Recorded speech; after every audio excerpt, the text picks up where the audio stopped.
Hello दोस्तों, मैं advocate विकास मीणा और आज की वीडियो में बात करेंगे कि अगर किसी भी मामले में जब एफआईआर दर्ज कर ली जाती है और किसी व्यक्ति के ऊपर अगर कोई अपराध अगर उसके ऊपर लगा दिया जाता है, तब ऐसी स्थिति में पुलिस वाले जब गिरफ्तार कर लेते हैं और गिरफ्तार करने के बाद जब न्यायालय के समक्ष पेश करते हैं, तब ऐसी स्थिति में आप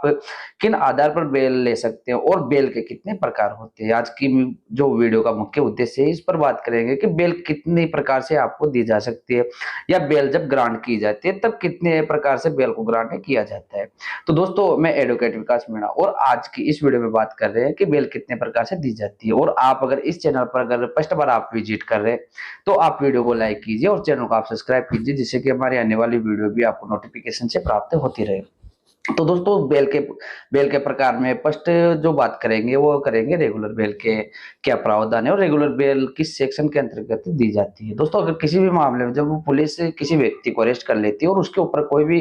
अपराध अगर उसके ऊपर लगा दिया जाता है, तब ऐसी स्थिति में अगर कोई भी व्यक्ति जब उसको न्यायालय में पेश करते हैं, जब मजिस्ट्रेट साहब के सामने पेश करते हैं, तब दो प्रकार से उसको जो रेगुलर बेल होती है वो ग्रांट की जाती है। अगर किसी भी कोई भी अगर व्यक्ति को अगर पेश कर रहे हैं, पुलिस वाले अगर पेश कर रहे हैं उसको, तो उसको या तो करेंगे वो लोअर कोर्ट में, और लोअर कोर्ट में अगर किसी भी मामले में अगर पेश कर रहे हैं तो लोअर कोर्ट में जब बेल लगाई जाती है तो वो 437 सीआरपीसी के अंतर्गत बेल लगाई जाती है और 437 के अंतर्गत उसको बेल ग्रांट की जाती है। और अगर अन्य प्रकार से अगर उसको या सेशन कोर्ट या हाई कोर्ट में अगर बेल ग्रांट करनी है और बेल लगानी है, तब ऐसी स्थिति में सेशन कोर्ट और हाई कोर्ट में 339 के अंतर्गत सीआरपीसी 339 के अंतर्गत बेल लगाई जाती है। तो दोस्तों, ये जो फर्स्ट प्रकार था कि बेल की जो फर्स्ट कैटेगरी है वो रेगुलर बेल आप लगा सकते हैं। और दोस्तों, सेकंड टॉपिक पर बात करेंगे कि जो डिफॉल्ट बेल होती है, डिफॉल्ट बेल किसे कहते हैं और डिफॉल्ट बेल कब मानी जाती है। तो दोस्तों, डिफॉल्ट बेल को आपको समझने के लिए ये देखना होगा कि अगर किसी भी मामले में अगर संज्ञेय अपराध की श्रेणी का अगर मामला है और उस मामले में अगर 90 दिन से ज्यादा का अगर समय हो गया है और उस पर अगर किसी व्यक्ति के ऊपर अगर कोई चार्ज लगाया गया है और ऐसी स्थिति में उस व्यक्ति के खिलाफ जो भी चार्ज लगाया गया है, लेकिन उसका जो चालान है, जो उसकी जो चालान डायरी, जो पुलिस डायरी जिसको आप बोलते हैं, जिसको आईओ पे जो इन्वेस्टिगेशन अधिकारी होता है, अगर वो 90 दिन तक अगर वो उसको कलेक्ट नहीं करता है और उसको न्यायालय के समक्ष अगर पेश नहीं करता है, तब ऐसी स्थिति में आपका अधिकार हो जाता है कि आपको डिफॉल्ट बेल ग्रांट की जाए। लेकिन दोस्तों, इसके लिए ये नहीं है कि अगर आप जब तक आप खुद अगर बेल की एप्लीकेशन नहीं लगाएंगे तब तक आपको बेल नहीं दी जाएगी। तो इससे बेटर रहेगा कि किसी भी मामले अगर 90 दिन से ज्यादा का अगर समय हो जाता है और उस जो मामला आपके ऊपर परिभाषित किया गया है, जो मामला आपके ऊपर दर्ज किया गया है, और वो 10 साल से ज्यादा अगर सजा का प्रावधान उस धारा के अंतर्गत है, तो 90 दिन तक अगर चालान पेश नहीं होता है तो आपको डिफॉल्ट बेल लेने का पूर्ण अधिकार रहता है। और दोस्तों, अगर किसी भी मामले में अगर 10 साल से कम तक की अगर कोई सजा का प्रावधान है और ऐसी स्थिति में व्यक्ति अगर जेल में बंद है और 60 दिन तक अगर चालान पेश नहीं किया है, पुलिस डायरी अगर न्यायालय के समक्ष अगर पेश नहीं की है, तो आपको डिफॉल्ट बेल लेने का आपको स्वतः अधिकार प्राप्त हो जाता है। तब ऐसी स्थिति में आप न्यायालय में जाकर बेल आप ग्रांट करवा सकते हैं और एप्लीकेशन जब लगाते हैं तो आपका दायित्व हो जाता है कि, और जो मजिस्ट्रेट साहब है उनकी वो मजबूरी हो जाती है कि आपको बेल ग्रांट की जाए। दोस्तों, इसे बोलते हैं सेकंड जो बेल है अपनी, तो ये है डिफॉल्ट बेल। डिफॉल्ट बेल आप कैसे ले सकते हैं अगर कोई चालान पेश नहीं होता है या 10 साल से ज्यादा तक की सजा का प्रावधान है और इस स्थिति में अगर 90 दिन तक का समय दिया जाता है, 90 दिन तक अगर चालान नहीं पेश होता है, तो आप डिफॉल्ट बेल ले सकते हैं। और दोस्तों, जो डिफॉल्ट बेल होती है, डिफॉल्ट बेल अगर इसमें देखा जाए तो इस पर सबसे बड़ी महत्वपूर्ण भूमिका रहती है पुलिस वालों की। अगर पुलिस वाले चालान डायरी अगर पेश नहीं कर पाते, तब ऐसी स्थिति में आपको डिफॉल्ट बेल ग्रांट कर दी जाती है। और दोस्तों, अगर थर्ड टॉपिक की अगर बात करते हैं तो थर्ड टॉपिक है एंटीसिपेटरी बेल। जैसे कि आप खुद जानते होंगे इसके कि जो एंटीसिपेटरी बेल होती है, तो इसको आप हिंदी में अगर इसकी बात करते हैं तो ये शब्द से इसका आप तात्पर्य समझ सकते हैं। एंटीसिपेटरी बेल का मतलब होता है कि अग्रिम जमानत। आपने देखा भी होगा और सुना भी होगा कि किसी भी मामले में जब व्यक्ति के ऊपर कोई एलिगेशन लगा दिए जाते हैं, उसके ऊपर कोई भी आपराधिक मुकदमा अगर दर्ज हो जाता है, तब ऐसी स्थिति में वो हाई कोर्ट जाकर भी एंटीसिपेटरी बेल अप्लाई कर सकता है और सेशन कोर्ट के माध्यम से भी एंटीसिपेटरी बेल ग्रांट कर सकता है। इसका प्रावधान सीआरपीसी जो 438 है इसके अंतर्गत इसके प्रावधान है, इसके 438 के अंतर्गत